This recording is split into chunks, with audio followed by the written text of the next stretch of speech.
సీతాదేవి అంటే అందరికీ భూదేవి కూతురన్న భావన ఉంది. కాని వాల్మీకి రామాయణం ఈ విషయం స్పష్టంగా చెప్పిందా, లేక ఇది తరువాతి భక్తి సాంప్రదాయాల ద్వారా వచ్చిన అర్థమా? ఈ నిజం తెలుసుకుంటే సీతమ్మను చూసే మన దృష్టి మారిపోతుంది. మిథిలారాజు జనకుడు పుత్రకామేష్టి యజ్ఞం పూర్తిచేసిన తరువాత తన పొలాలను దున్నుతున్నప్పుడు హలం భూమిని చీల్చింది. ఆ చీలికలోంచి ఒక పాపశిశువు ప్రత్యక్షమైంది. దాన్ని దైవప్రసాదంగా భావించిన జనకుడు భూమిని చీల్చి లభించిన కన్యకు సీత అనే పేరు పెట్టాడు. సీత అనే పదమే హలం చేసిన గీతను సూచించే పదం. ఈ సంఘటన సీతమ్మ పుట్టుక భూమితో అనుసంధానమని చూపించింది. అయితే వాల్మీకి రామాయణం సీతను భూదేవి కూతురు అని నేరుగా పేర్కొనలేదు. కేవలం భూమినుంచి వెలసిన దివ్యశిశువుగా మాత్రమే వివరించింది. తరువాత కాలంలో వచ్చిన పురాణాలు, జానపద గాథలు, భక్తి సాంప్రదాయాలు ఈ భావనను మరింత బలపరిచాయి. భూదేవి అంటే క్షమ, సహనం, పోషణ, కరుణ, ధర్మం. ఈ లక్షణాలన్నీ సీతమ్మ జీవితంలో ప్రతి ఘట్టంలో కనిపిస్తాయి.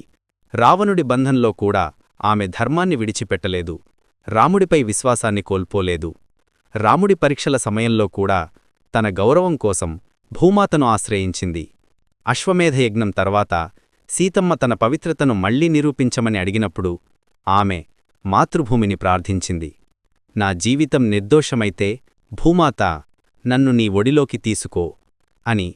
వెంటనే భూమి చీలి స్వర్ణాసనంపై భూదేవి ప్రత్యక్షమై సీతమ్మను తన ఒడిలోకి తీసుకుంది.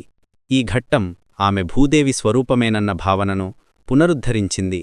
రాముడు కూడా ఈ దృశ్యాన్ని చూసి ఆమె దివ్యస్వరూపాన్ని అంగీకరించాడు. సీతమ్మ కథ మనకు గొప్ప పాఠం చెబుతుంది.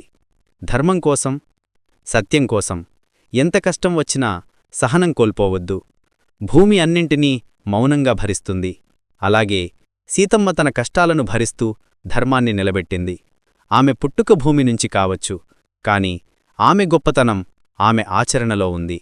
అందుకే భక్తులు ఆమెను భూదేవిగా పూజిస్తారు. అది కేవలం పుట్టుక కారణంగా కాదు, ఆమె చూపిన విలువల కారణం.